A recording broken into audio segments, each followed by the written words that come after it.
तो कायम ही रहे ना, सुन तो ले आदमी पर समझेगा कब? जब ये सारे उत्पत्ति वाकु मिले तब आदमी समझ पाएगा। तो ये वाकु बहुत प्रमुख रोल है अंग को। कहाँ गए? अध्याहार और ऊह। ये बहुत टेक्निकल बात है कि अध्याहार का मतलब क्या कि वाक्य विन्यास ही कोई ऐसा है जो अधूरो है।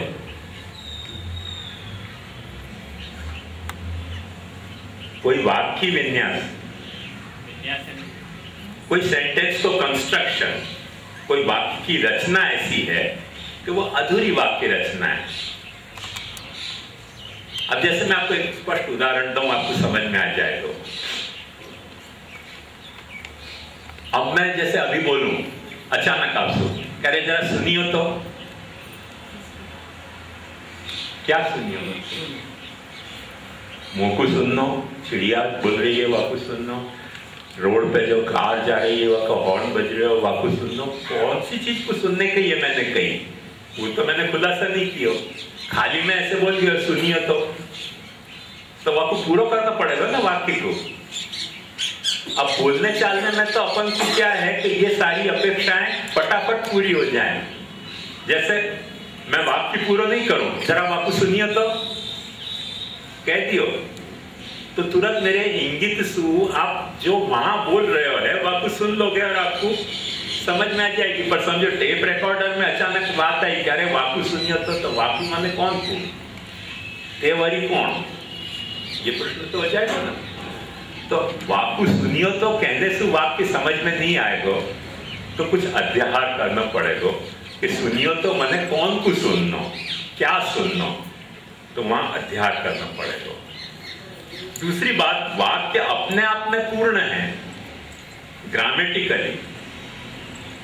कोई भी बात ग्रामेटिकली पूर्ण हो सके, पर लॉजिकली पूर्ण नहीं होए। तर्क से सोचे तो वो बात पूरी नहीं लग रही है, अधूरी लग रही है। वो वाक्य रचना की दृष्टि से सोचे तो अपने को पूरी लग रही है, पर तर्क की दृष्टि से सोचे तो अधूरी लगती हो। तो वहां फिर ऊह करना पड़े। ऊह करना पड़े का मतलब क्या कि वो सारी तर्क प्रणाली मन में लानी पड़े, जहां तर्क प्रणाली से वक्ता बोल रहे हो तुम,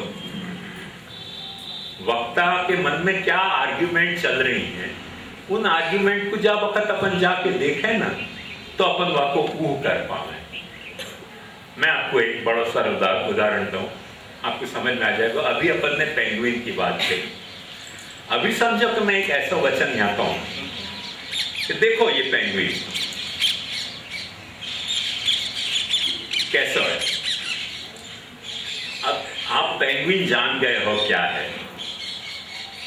मैंने खुद ने आपको परिभाषा करके समझा दियो कि पेंगुइन एक ऐसा पक्षी है कि जो ध्रुव प्रदेश में हुए है। आप यह बात को जान रहे हो कि आप भी किशनगढ़ में बैठे हुए हो जो ध्रुव प्रदेश में नहीं है, मैं भी किशनगढ़ में बैठे हुए हूं, ध्रुव प्रदेश में नहीं हूं। अचानक में ये वचन बोलियो कैसे कि या पेंगुइन को तो देखियो। अब आपको मेरे मन में गोता लगाने पड़ेंगे कि मेरे मन में क्या बात चल रही है, जाके कारण यहाँ पेंगुइन हाजिर नहीं है, वाके बावजूद मैं ये पेंगुइन कह रहे हो। आया ना?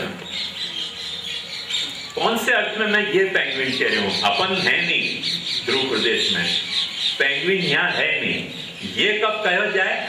जब पेंगुइन सामने हो। और मैं क्या बोल गया तो या पेंगुइन को तो देखियो।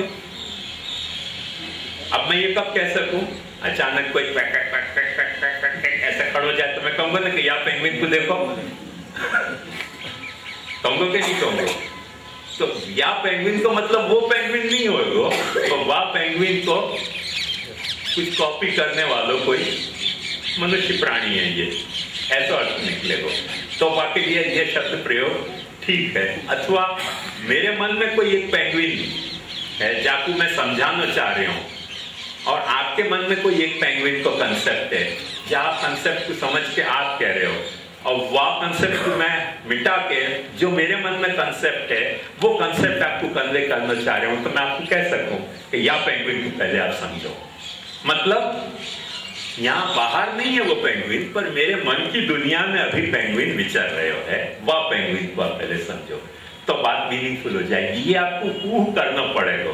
ये वाक्य तो पूरा है, या पेंगुइन को देखो, मैं जब कह रहा हूं तो वाक्य तो पूरा है, पर ग्रामेटिकली पूरा है, लॉजिकली ये वाक्य अपूर्ण है, क्योंकि या पेंगुइन यहां आएगा कहां से पेंगुइन, तो आपको कुछ ऊह करने पड़ेंगे, या कुछ ऊह करना, वो ऊह कहा जाए। क्या बात को अपन ऊह करें जैसे ये वाक्य यहाँ सार्थक हो जाए। ये अंग व्याख्या को बहुत बड़ा अंग है, क्योंकि कई वक्त जो बोलने वालों है कुछ बात कह गए हो, वाक्य मन में क्या चल रही है बात, वह बात के कारण वो कोई बात कह रहे हो है, वो या तो शब्द वचन वाको अपने आप में इनकम्प्लीट है, तो अपने को अध्याय से कंप्लीट करना पड़ेगा। यदि कंप्लीट है ग्रामेटिकली पर लॉजिकली वो कंप्लीट नहीं हो रहे है, तो अपने को फिर पाछा कोई वो करना पड़ेगा कि भाई क्या समझ के वक्ता ने ये बात करी, तो वाकु वो कहा जाए। तो ये भी व्याख्या को एक प्रमुख अंग है, ये अपन समझें। और अंतिम अंग व्याख्या को है निष्कर्ष। मतलब अक्सर व्याख्याकार जब अपनी व्याख्या को पूरा करे तो सारी बात को एक निष्कर्ष, एक कंक्लूजन देवे कि भाई यह सारी बात को अपन ने जो भी कुछ चर्चा करी वह को निष्कर्ष ये भयो। इतने अंग व्याख्या के हुए हैं। ये अंग जानने से फायदा क्या? जानने से वो इन अंगन के फायदा क्या? तो सबसे पहला फायदा तो ये कि आपको टेक्स्ट खुद बोलने लग जाएगा। अभी क्या हुआ है कि अपने को टेक्स्ट को वांचना पड़े है, टेक्स्ट को सुनना पड़े है, पर टेक्स्ट अपने सामने बोले नहीं है।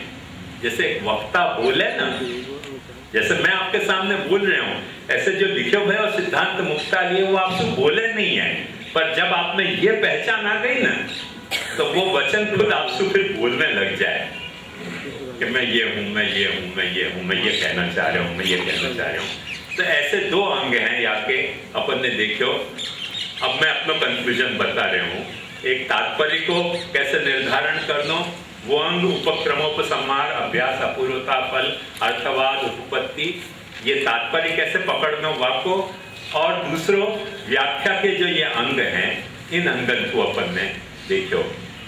तो ये इन अंगन को अपन जब वक्त पहचान लें तो वो वक्ता भले अपने सामने मौजूद ना हो, पर वाके वचन अपने एग्जैक्ट वही मूड में बोलने लग जाएं जहाँ मूड में वक्ता खुद अपने सामने प्रेजेंट हो के बोल सकते हो। तो ये आपको सबसे बड़ा एडवांटेज है। ये एडवांटेज अपने को क्यों लेना चाहिए? एक सवाल ये भी तो आएगा, क्या जरूरत है, ये लाभ लेने की जरूरत क्या है? अरे भाई, यह लाभ लेने की जरूरत ये है कि एक अंधो जो हतो वो लालटेन लेके चल रहे, कि भाई तेरे को दिखे नहीं तो लालटेन लेके चले क्यों? माने कि भाई मैं मेरे लिए नहीं चल रहे हूँ, पर मुझसे कोई टकरा ना जाए, जो देख तो भयो है वाके लिए लालटेन लेके चल रहे हो, तो तुम मुझसे मत टकराओ। तो भगवान रजनीश ने वहां पे नहले पे एक दहला चलियो, तो अक्सर अंधो जो चले बाकी लालटेन बुझ गई, तो वो तो अंधे को पता ही नहीं चली, फिर टकरा गए हो कि मैं तो लालटेन जोड़ के चले हो, तो फिर कैसे टकरा गए हो? तुम भी अंधे हो क्या? लेकिन नहीं, तुम्हारी लालटेन जुड़ी नहीं रही थी। बोले जोड़ के चले, तुम तो जोड़ के चले होगे पर बुझ गई रास्ता में। ऐसे माइंडेड कि लालटेन अपने जोड़ी है तो बुझनी नहीं चाहिए, नहीं तो पाछो कोई अंधो टकराएगा अपने से, अंधो टकराएगा व्यर्थ में वाको सिर फूटेगा और अपना सिर फूटेगा। तो न अपना सिर फूटे महाप्रभु जी के मार्ग में चलने में, न अपने से टकरा के कोई को सिर फूटे, अपन महाप्रभु जी के मार्ग पे प्रशस्तता से चल सके, वाकई ये लालटेन जोड़नी अपने को जरूरी है। बात आई समझ में?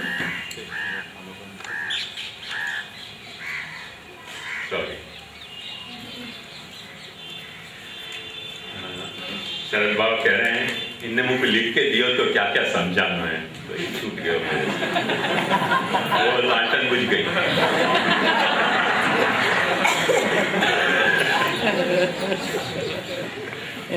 चलिए तो लेके आओ बम्बई से, पता नहीं वो लालटेन ही कहाँ बुझ गई। ये जो है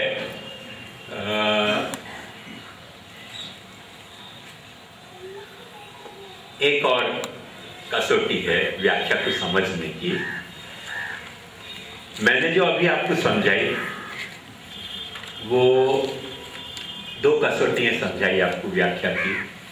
एक तो जो लेखक है या वक्ता है वाको तात्पर्य को कैसे डिसाइड करना वाके एब्सेंस में, वाके वचन के आधार पर वो कसौटी समझाई, और उन वचनन के अलग अलग फंक्शन क्या हैं वो आपको समझाए। ये एकदम टेक्स्ट टू क्लोजली रिलेटेड बात है, पर ये टेक्स्ट से रिलेटेड नहीं बात है, एक्स्ट्रा टेक्सचुअल बात है ये। और वो बात ये है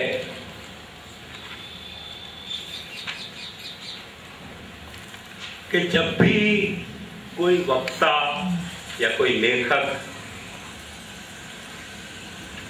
कोई बात कर रहे हो है या कोई बात लिख रहे हो है, तो हर वक्त वह वक्ता या लेखक के मन में एक तरह की धारणा हुए है। वो धारणा क्या हुए है कि ये बात मैं कौन को सुनाना चाह रहे हो, कौन के लिए कहना चाह रहे हो, कौन या कुछ सुनने के लिए क्वालिफाइड है। तो चाकू वो सुनने के लिए क्वालिफाइड समझ तो होए, आपको एकदम सरलता से समझ में आएगी बात। यही चौक की बात है। या चौक में पंचशताब्दी के उत्सव में मैं विवेक धैर्याश्रय पे प्रवचन कर रहे हो, और विवेक धैर्याश्रय पे प्रवचन कर रहे हो तो वह वक्त कुछ अन्याश्रय करनों के नहीं करनों या प्रसंग पर बात छिड़ी, और मैंने कही कि अपने अन्याश्रय को निषेध है। तो एक कोई सज्जन थे यहाँ किशनगढ़ के, वो बहुत गुस्सा हो गए मेरे पे, क्यों ना पाड़ते हो? भाई मैं थोड़ी ना पाड़ रहा हूँ, महाप्रभु जी का जो सिद्धांत है वो कह रहा हूँ आपसे। उनको गुस्सा शांत नहीं भयो। तो मैंने कही कैसा प्रॉब्लम क्या आप बताओ मेरे को, अपन आपको चर्चा करें। कहने की मैं तो सब देव को भजता हूँ, और मैं शिव को भी भजता हूँ और कृष्ण को भी भजता हूँ। मैंने कहा आपको शिव भक्ति सच्ची है? बिल्कुल सच्ची शिव भक्ति है। कृष्ण भक्ति सच्ची है? उनकी सच्ची कृष्ण भक्ति है। तो मैंने कहा एक काम करो, कृष्ण के स्वरूप को लेकर सीधे कैलाश जाओ, आप वहां कृष्ण भक्ति भी करना और शिव भक्ति भी करना, घर मत जाना, आपको सौगंध है शिव जी की। तुरंत उठ के भाग गए। मैंने उनको समझाने की कोशिश करी कि मैं आपके लिए ये बात नहीं कह रहे हूं, मैं तो वाकई ये बात कह रहे हूँ कि जो पुष्टि मार्ग को अनुसरना चाहते हो वाकई ये बात कह रहे हो। शिव भक्त को मैं कभी ऐसे नहीं कहूंगा कि तुम शिव भक्ति मत करो, बल्कि अपने महाप्रभु जी को ध्रुवतर सिद्धांत ये है कि जो शिव भक्त होए वह को शिव भक्ति ही करनी चाहिए, जो कृष्ण भक्त होए वह को कृष्ण भक्ति करनी चाहिए। तो मैं शिव भक्ति की क्यों ना पाड़ूंगा? पर बात ये नहीं आती, बात ये आती कि कौन अधिकारी है या प्रश्न को। अब भाई प्रवचन खुलो हुए तो सब जने आके बैठ गए, आप आके बैठ गए, मुझको क्या पता कि आप पुष्टि मार्गी नहीं हो, वो निकल गई बात ऐसे मुझसे। अब आप कह रहे हो कि आप शिव भक्त भी हो, कृष्ण भक्त भी हो, बहुत अच्छी बात है, कृष्ण भक्ति भी करो, शिव भक्ति भी करो, चिंता की क्या बात है। मैं आपके लिए नहीं कह रहा हूँ, मैं तो जो पुष्टि मार्ग अनुसरना चाह रहे हो आपके लिए कह रहे हूँ। पर वो कुछ कहीं उनको दिल दुख गए, उनको करके बहुत झगड़ा पे आमदा हो गए। तो अक्सर क्या होगा कि प्रवचन करने में इन बातों की सावधानी नहीं हो। हमारे केशोद में एक वक्त ऐसे भयो, मेरे को ऐसे मजाक की आदत है, तो मैंने कह दी कि भाई आजकल अपना धंधा सारे ऐसे चले कि अपन भगवान कट पीस सेंटर चलाओ। दुनिया में कोई चीज काटने की नहीं मिली कि भगवान कट पीस सेंटर ही चलाओ। वहाँ सचमुच में एक भगवान कटपीस सेंटर की दुकान होती है, तो झगड़ा नहीं करने आते क्यों आप बोले हमारी दुकान की निंदा है? भाई मैं तुम्हारी निंदा नहीं, मुझको पता भी नहीं है कि केशोद में भगवान कटपीस सेंटर है। मैं तो मजाक में कह दी कि आपको कोई धंधा नहीं मिले, रोज के कटपीस चलो, भगवान कटपीस सेंटर क्यों कर रहे हो? गुस्सा हो गया मेरे। अब मैं सावधानी रखूं, लक्ष्मी हेयर कटिंग सैलून की बात करूं, क्योंकि चिड़ा तो मेरी वाइफ चिड़ा, और तो कोई नहीं चिड़ा। वही लक्ष्मी हेयर कटिंग सैलून मत चलाओ, बस कम बस लक्ष्मी चिड़ेगी, वो मैं संभाल लूंगा अपने घर जाके। अपन भगवान कटपीस सेंटर करें, कोई भगवान कटपीस वाले नाराज हो जाए। ये क्या है कि अधिकारी जब सामने नहीं हुए तो यह तरीके की समस्या आ जाती हो करके शास्त्र में ये बात खुलासा से कही गई है कि जो बात आप कह रहे हो वह सुनने को अधिकारी कौन है ये पहले नक्की करो। वाकु भी वो तभी बात सुननी चाहिए कि वो अपने आप को अधिकारी मानते हुए में जहां कहीं लाउड स्पीकर बोल रहे हो वहां जाके दीन भाव से बैठ गए और फिर बाद में पता चले कि यहाँ तो अपने विरोधी बात हो रही है, तो तुम भी दुखी हम भी दुखी। भाई शक्कर लेनी है तो शक्कर की क्यों में खड़े हो, घासलेट लेनी है तो घासलेट की क्यों में, लंबी लंबी क्यों अपन ने देखी दीन भाव से खड़े हो जाए। जब नंबर आया तब पता चले कि तो शक्कर नहीं घासलेट मिल रही है, फिर दुखी होकर फायदा क्या हो? तो अधिकारी पाखे वाणी नहीं कोने उच्चार, पहले अपना निर्णय करो कि आपको क्या चाहिए है। जो चाहिए है वाकु जानने के आप उपाय करोगे ना तो तकलीफ नहीं होगी, और कहीं भी आप दीन भाव से खड़े हो जाओगे क्यों में, कुछ न कुछ याद तरीके के कम्युनिकेशन गैप पैदा होते ही हुए हैं। ये बात अपने को समझनी चाहिए। यानी है शास्त्र में एक बात बताई है कि अधिकारी को निर्णय सबसे पहले होना चाहिए। सेकंड, वो अधिकारी के बाद आवे है विषय। विषय का मतलब क्या कि सब्जेक्ट मैटर क्या है, कौन से सब्जेक्ट मैटर को आप डील कर रहे हो, वो सब्जेक्ट मैटर अपने को डिसाइड करनी चाहिए। संबंध, वह सब्जेक्ट को आप कैसे तरह से ट्रीट करना चाह रहे हो, मतलब वह को खंडन करना चाह रहे हो, वह को मंडन करना चाह रहे हो, वह की व्याख्या करना चाह रहे हो, वह को समझाना चाह रहे हो, क्या करना चाह रहे हो, ये सब बात आपको खुलासा से करनी चाहिए। और चौथो, अनुबंध चतुष्टय में प्रयोजन आवे है कि आखिर ये सारे अधिकार को और विषय को और अधिकार और विषय के संबंध को प्रयोजन क्या है, क्या हेतु से आप ये बात समझाना चाह रहे हो, वो प्रयोजन भी स्पष्ट करो। जैसे कि व्यर्थ में कोई को टाइम वेस्ट नहीं हो जाए, जाकू वो प्रयोजन नहीं हो तो पहले से ही वहां में हर ग्रंथ में आप देखो प्रीफेस लिखो जाए, भूमिका लिखी जाए, काय के लिए लिखी जाए, यही है कि आखिर किताब बांचने के बाद दुखी हुए आदमी, टॉपिक इंडेक्स लिखी जाए, काय के लिए लिखी जाए कि आखिर किताब पढ़ने के बाद दुखी हुए, या कि मुझे पहले से थोड़ा सा इंडेक्स देख ले, प्रीफेस देख ले कि भाई यहाँ क्या लिखा है, अपने काम को है तो पढ़े, नहीं काम को है तो नहीं पढ़े।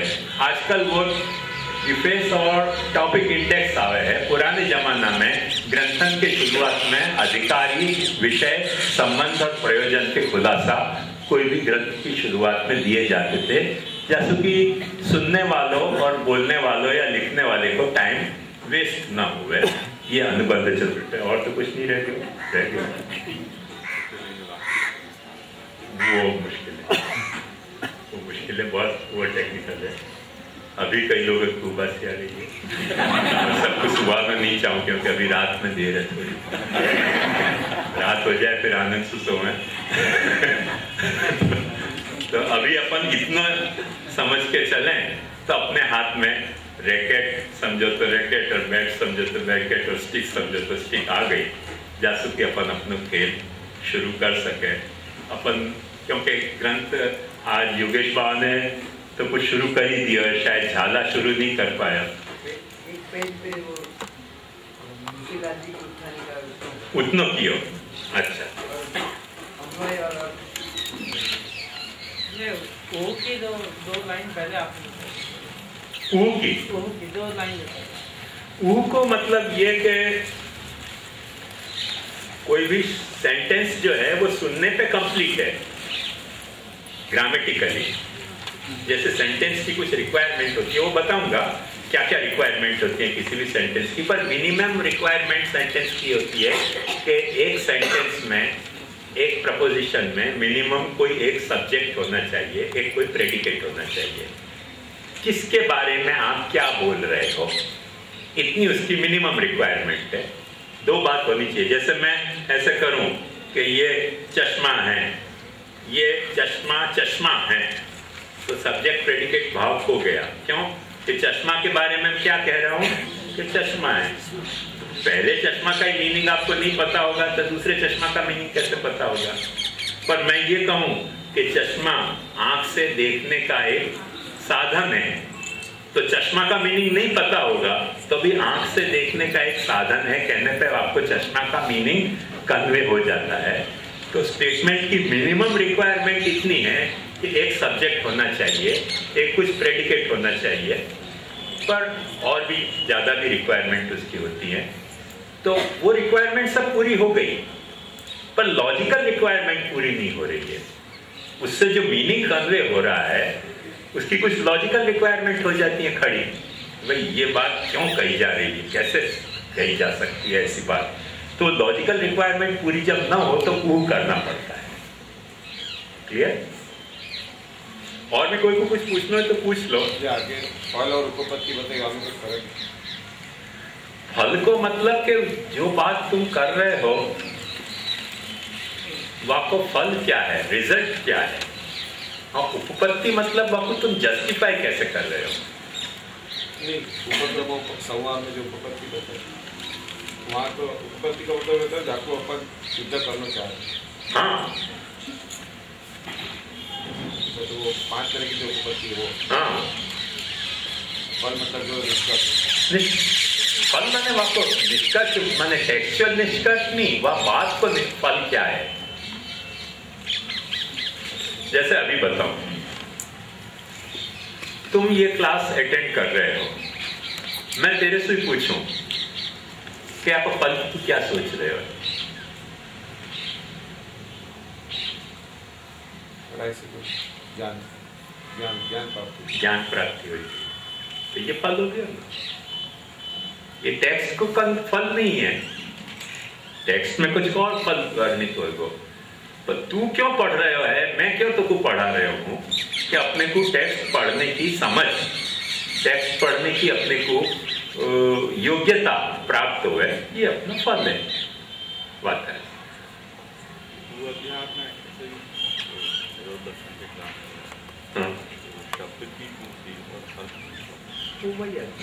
वही है। तो वो शब्द और अर्थ में पास भेद करना मुश्किल हो जाए, या ये मैंने आपको लॉजिकल और ग्रामेटिकल कहा। शब्द की पूर्ति ग्रामेटिकल रिक्वायरमेंट है, अर्थ की पूर्ति जो है वो लॉजिकल रिक्वायरमेंट है। और संबंध दो के बीच में और संबंध दो कौन पार्टी, कौन को ग्रंथ के बारे में कैसे? ये ग्रंथ को वह सब्जेक्ट से संबंध क्या है, वह सब्जेक्ट को ये ग्रंथ डील कैसे कर रहे हो?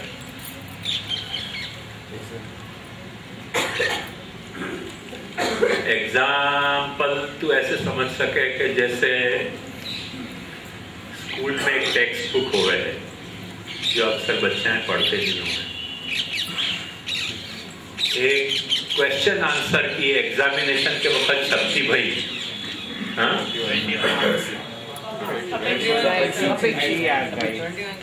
हाँ, महत्वपूर्ण प्रश्न के महत्वपूर्ण उत्तर ज्यादा पढ़ने को लफड़ा भी, वो एक अलग प्रकार है। सब्जेक्ट वो को वही है, देख प्रकार अलग हो गया ना। एक प्रकार ये भी हो सके कि न तो कोई प्रश्न वहां में दिया जाए, न कोई उत्तर दिया जाए, थोड़ा सा सार बता दिया जाए, जैसे तुमको जनरल इंट्रोडक्शन मिल जाए।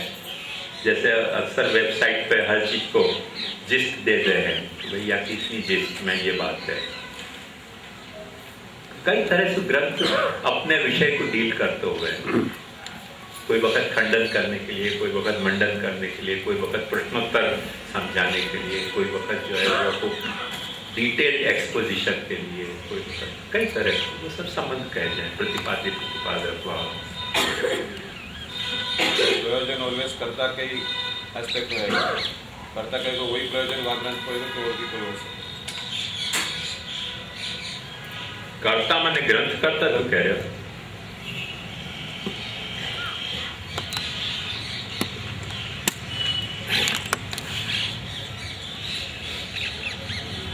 हर माँ बाप को अपनी कुछ लड़की को ब्याहने का प्रयोजन हुए तो सुखी हो गए, पर ससुराल में तो लोग जीते हुए थे। पति को कुछ और प्रयोजन होते हुए, माता पिता को कुछ और प्रयोजन हुए, ऐसे वक्ता को कुछ और प्रयोजन हुए, श्रोता को कुछ और प्रयोजन हुए, पर दोनों के प्रयोजन में सिंथेसिस होनी चाहिए। जब सिंथेसिस नहीं हो गए तो कई लोगों को जलना पड़े, कई लोगों को बदलना पड़े, कई लोगों को डिवोर्स लेना पड़े, कई लोगों को भागना पड़े। हमारे यहाँ किशनगढ़ से कोई 50-60 मील दूर वो स्काईलेक पढ़ने वाली थी न, तब मैं वाले प्लेन में ही हूँ, तो उतरे हुआ कि तीसरे दिन यहाँ एक समाचार पढ़े कि स्काईलेक पढ़ने वाली थी, सोच के कोई एक लड़की को जबरदस्ती ब्याह दिया तो कोई सो, और वहाँ कहीं स्काईलेक पढ़ेगी और दुनिया खत्म हो जाएगी, तो वो अपने पति को छोड़ के वाके शादी के पहले जो दोस्तों तो वाके घर भाग गई, स्काईलेक तो पड़ी नहीं, और फिर पची हो गई। प्रयोजन अलग अलग हो सकते हैं सबके, पता नहीं चले कि, पर सुख और शांति कब हुआ कि जब दोनों के प्रयोजन में तालमेल बैठे। वहां को कुछ और प्रयोजन है, यहाँ को कुछ और प्रयोजन है, तो अलग प्रयोजन तो हो ही सके। अपन ऐसे तो नहीं कर सके कि भाई मेरे प्रयोजन में तेरे पे लाद दो। ग्रंथ करता ने अनुबंध चतुष्टय कह दियो, अलग तो अलग अलग प्रयोजन नहीं बता सकेगा, बता नहीं सके, पर वाको होए तो तू रोक कैसे सकेगा? वही तो मैंने उदाहरण तो कुछ दिया, एकदम नगद उदाहरण कि हर माता पिता अपनी लड़की को ब्याह है सुखी समृद्ध रहे, और माँ तो दहेज मांग के वहां लोही पी जाती हुए, तो क्या करना? प्रयोजन तो अलग हो सके ना। वर को कुछ और प्रयोजन है, माता पिता को कुछ और प्रयोजन है, सबके प्रयोजन अलग अलग हो, पर दोनों के प्रयोजन मेल खा जाए तो सुख शांति हो जाए। दोनों के प्रयोजन टकरा गए तो झंझट झगड़ा हो गया। जैसे श्रोता और वक्ता के, ग्रंथकर्ता और ग्रंथाध्येता के प्रयोजन में सुमेल हो गए हो तो प्रयोजन पूर्ण हो जाएगा, सुख शांति से। दोनों के प्रयोजन अलग अलग है तो नहीं होगा। आगे और कोई को कुछ पूछना है?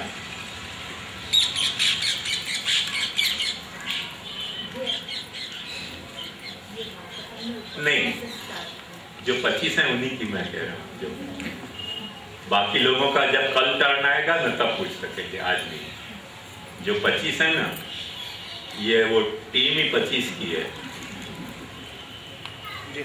हाँ, जैसे तात्पर्य को निर्णय है, व्याख्या को निर्णय, वैसे अनुबंध चतुष्टय जो आप बताए वो काय को निर्णय वो समझ नहीं पा। अनुबंध चतुष्टय समझ पाया है, बट वहाँ को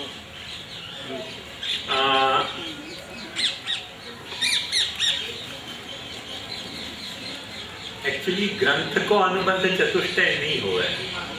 ग्रंथ में जो बात प्रतिपादित की जा रही है वह प्रतिपाद्य विषय के संबंध में, संदर्भ में अनुबंध चतुष्टय हुआ है।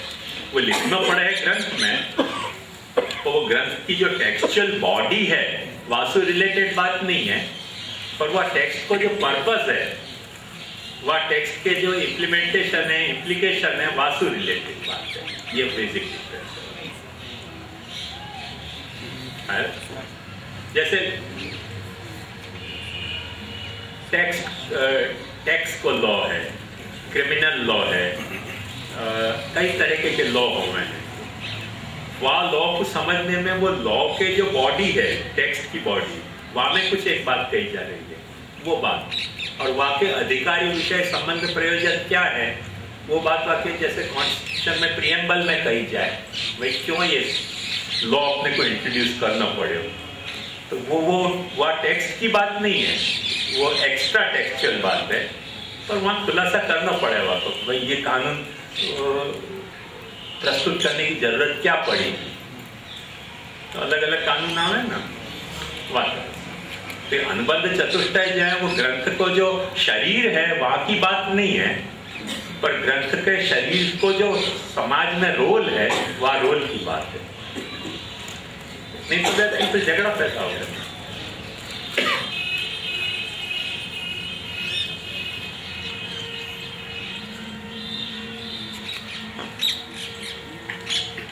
हमारे बंबई में एक वक्त ऐसे उपद्रव हुए,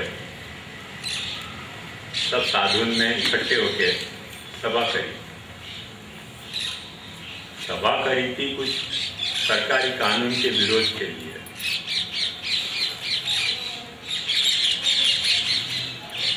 वहां में अचानक एक हरि कीर्तनकार आ गए। हरि कीर्तनकार ने आके चालू भाषण में गरज बरस के ऐसे कह दी कि सरकार बदमाश क्यों है, क्योंकि पहले हरि कीर्तनकार को राज्य के तरफ से पैसा मिलते थे, अब पैसा नहीं देती है। फिर तो मंच पे इतना झगड़ा भयो कि वो वाके हाथ में से माइक खींचे, वो वाके हाथ में से माइक खींचे। फिर एक के हाथ में नीचे को स्टैंड आ गए, एक के हाथ में माइक आ गए, वो वहां से खींचे। कोई ये कह रहे तो कि सरकारी पैसा लेके हरि कीर्तन करना बुरी बात है, फिर तुम सरकारी पैसा लेके हरि कीर्तन करोगे तो सरकार के कीर्तन करोगे, हरि के नहीं करोगे। कोई कह रहे थे कि नहीं हरि के कीर्तन के लिए पैसा सरकारी लेना चाहिए। हो सीटियां बजने लगी, मैं लिखे मरे थोड़ी देर में पत्थरें पड़ेंगे तो मैं चुपचाप भाग गया वहां, अब यहाँ बैठने का धर्म नहीं है। अक्सर ऐसा हो जाए ना, अनुबंध चतुष्टय स्पष्ट नहीं होगा तो सभा में वो सभा भी कुछ कन्वर्शन की, क्रिश्चियन लोग मिशनरी कन्वर्ट करें, वहां इश्यू पे आती। तो वहां में 2 पादरी भी बेचारे आए थे, वो भी स्पेनिश पादरी थे। वो आपस में चर्चा करने लगे कि इतना सा गुस्सा हम पादरी पे तो नहीं, तुम पादरी से ज्यादा बदमाशी हरि कीर्तनकार हैं। तो पादरी भी भग गए, मैं भगे तब वो भी भग रहे थे कि ऐसा कुछ और ही लफड़ा चल रहा। ऐसे बहुत अनुबंध चतुष्टय स्पष्ट नहीं हुआ ना तो बहुत लफड़ा है हमारा, स्पष्ट हो जाए तो कोई लफड़ा नहीं है। अब तो ठीक है ना बात।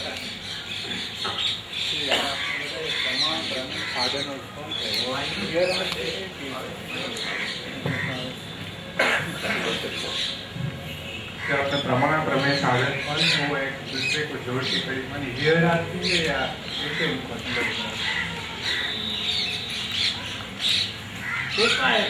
तो कहीं भी जगह है प्रमाण प्रमेय साधन पर, तो कहीं भी जगह है। तो हियरार्की की हमें याद ये जरूरत नहीं है, क्योंकि कभी अपनी रिक्वायरमेंट प्रमाण से कोई चीज को जानने की प्रायर हुआ है, और साधन से वाकु पाने की रिक्वायरमेंट जो है वो सेकेंडरी हुआ है। कोई वक्त जो है अपने को साधन से फल पाने की रिक्वायरमेंट प्राइमरी हुआ है, और कोई प्रमाण से आपको जानने की रिक्वायरमेंट सेकेंडरी हो जाती है। जैसे एक बात बताओ कि अपने को कुछ तकलीफ हो रही है, सिर दुख रहा है, माथा दुख रहा है, समझो तुम कुछ असह्य हो गए, तुमने डॉक्टर बुलाया, तुम्हारी प्राइमरी रिक्वायरमेंट क्या ये है कि डॉक्टर दवाई क्या दे रहे है, और वो दवाई कौन सी कंपनी की बनी, और वो कितनी देर में असर करेगी। वह वक्त तुम्हारी प्राइमरी रिक्वायरमेंट है कि साधन क्या है, क्या चीज दवा खाऊं जासू मेरी ये तकलीफ दूर हो है, और फल फिर वो दवा क्या है, काय से बनी, कौन ने बनाई, वो सब प्रमाण प्रमेय की कथा बाद में भी हो सके। कोई वक्त अपने को प्रमाण प्रमेय की कथा पहले जरूरी हो गए, साधन फल की बाद में हो। तो हियरार्की जो है वो वहाँ वक्त खड़ी हो जाए जहाँ वक्त अपनी जैसे रिक्वायरमेंट हो है। वो चकडोल हो है ना, जो नीचे है वो ऊपर चले जाए, और जो ऊपर है वो नीचे आ जाए। ऐसे प्रमाण प्रमेय को चकडोल की जो सीट है वो नीचे होए, और अपनी रिक्वायरमेंट जानने की ज्यादा है तो वो ऊपर चली जाएगी, और साधन फल की नीचे आएगी। अपने को साधन फल की रिक्वायरमेंट इतनी नहीं है। हमारे अंग्रेज आया तो पूड़ी दी,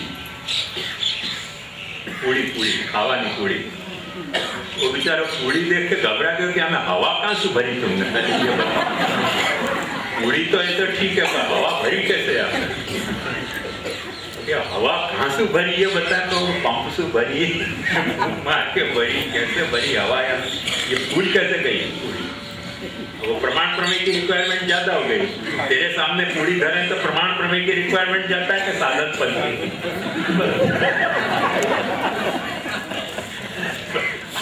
आदमी की रिक्वायरमेंट क्या है यहाँ पे सारा डिसाइड हो जाए। जो दूसरे दो हैं ना चकडोल के, वो अपने आप नीचे चले जाएं, नीचे वाला अपने आप ऊपर आ जाए। बट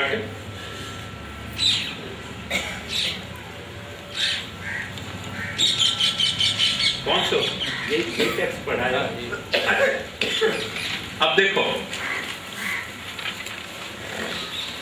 निबंध में भगवान की प्राप्ति के लिए वैदिक मार्ग तथा भक्ति मार्ग को निरूपण किया है और दशम स्कंद के सुबोधनी जी में स्वतंत्र भक्ति मार्ग को निरूपण किया है। तो भगवत प्राप्ति के लिए 3 मार्ग में से अमुक मार्ग मुख्य है, ऐसे जताने के लिए है कि उन तीनों में अमुक मार्ग ही मुख्य है, ऐसे बताने के लिए है। ऐसे संदेह अपने भक्तन को होए, तैसे ही वह प्रसंग में सेवा को स्वरूप कहा है और वह के अधिकारी कौन है इत्यादि संदेह होए, ताकि निवृत्ति के लिए यह सिद्धांत मुक्तावली ग्रंथ श्री महाप्रभु जी करते हैं। अब देखो ये अवतरणिका है, अपन या बारे में तो एकदम स्पष्ट हो गए, या में तो कोई संदेह की गुंजाइश नहीं है कि ये जो पोर्शन है व्याख्या को, ये पोर्शन व्याख्या की अवतरणिका है। पर अब अपनी समस्या ये नहीं है, इतना तो अपन समझ गए कि अवतरणिका है।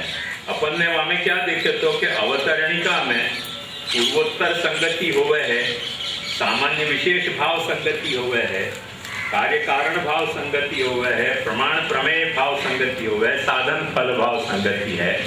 तो कोई हाथ ऊंचो करे कि यहाँ में से कौन सी संगति आपको लग रही है? अब ये बहुत आपके पास है। एक जन चलो, हाँ शंका समाधान कह रहे हो, ठीक है। और कोई कुछ कहना है?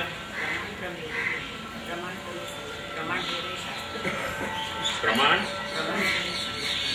प्रमेय संगति समाधान नहीं। अब देखो कितनी मजेदार बात हो गई। आप सब कॉमन हो, मैं भी कॉमन हूं, बात भी कॉमन है, तो अपनी अंडरस्टैंडिंग में कितना डिफरेंस आया। वाकई प्रमाण है कि नहीं? अपने को अक्सर ये प्रश्न पैदा हुआ है कि व्याख्याकार अलग अलग व्याख्या क्यों करें। और वहां में से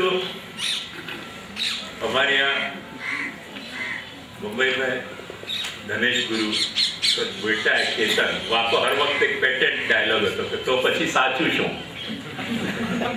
तो मोकू भी अब केतन की तरह हो रहे हो कि तो पछी साचू कौन? बोलो कौन साचू? शंका है तो समाधान नहीं है, क्योंकि शंका तो है पर समाधान नहीं है। शंका समाधान कैसे है? अच्छा, शंका तो है।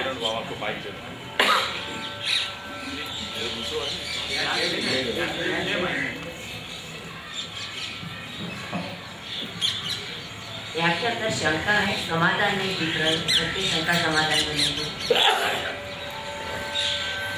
ये जो बात कही मनीषा ने, ये सच्ची कही कि खोटी कही? हाँ, समाधान के सेंस में ग्रंथ है,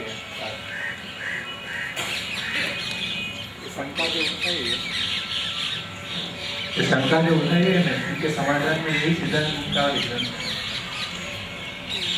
उनको समाधान करने के लिए तो ये सिद्धांत मुक्तावली है। मैंने आवेश को ये कहना है कि शंका समाधान की अवतरणिका कब आवे कि शंका प्रस्तुत कर रहे हैं और आगे जो ग्रंथ है वो समाधान है, तो अवतरणिका की शंका समाधानात्मिका संगति है। और कौन ने क्या कही थी? साधन फल। फाइन।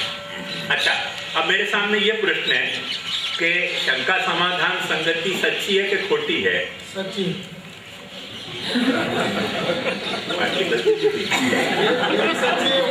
अच्छा बोल। हाँ, ये साधन और फल संगति है, हाँ, जिसमें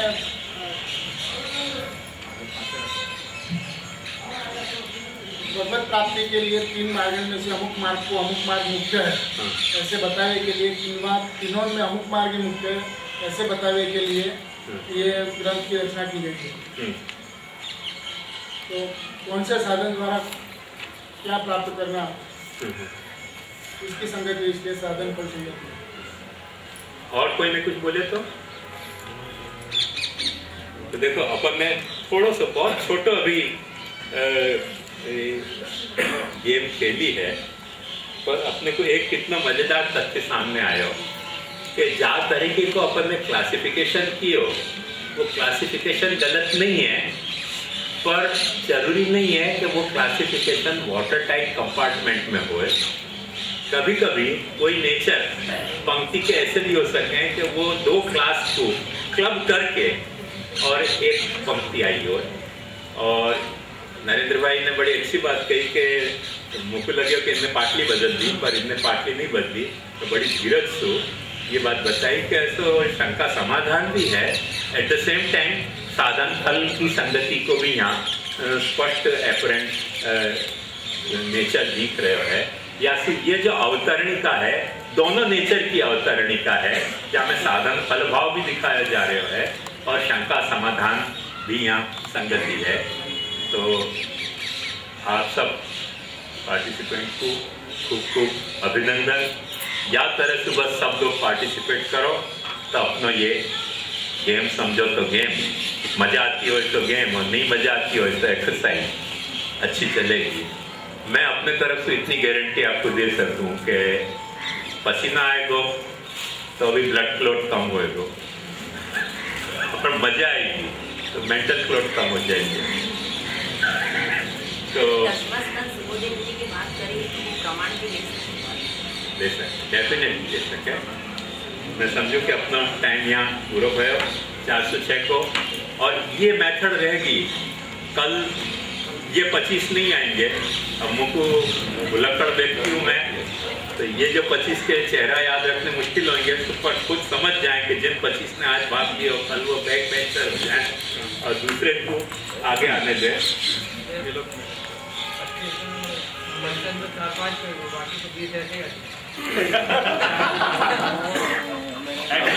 अब वो आप जानो और आपका राम जाने। मैं जो रूल यहाँ बता रहा हूँ वो इस तरह से कि जिन आज 25 ने भाग लिया कल वो बैक बेंचर हो जाएंगे।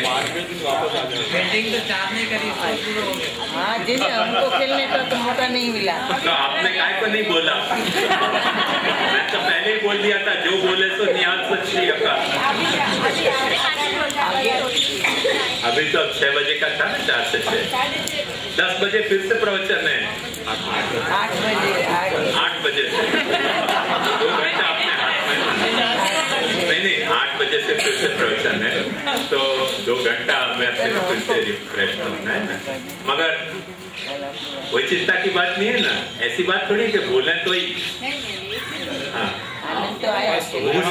मुंह से नहीं बोले पर मन में तो वो बोल चलते रहते हैं ना। तो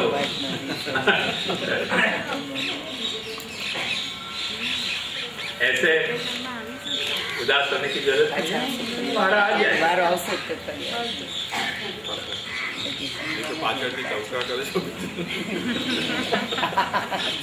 पर मेथड आपके ख्याल में आ गई।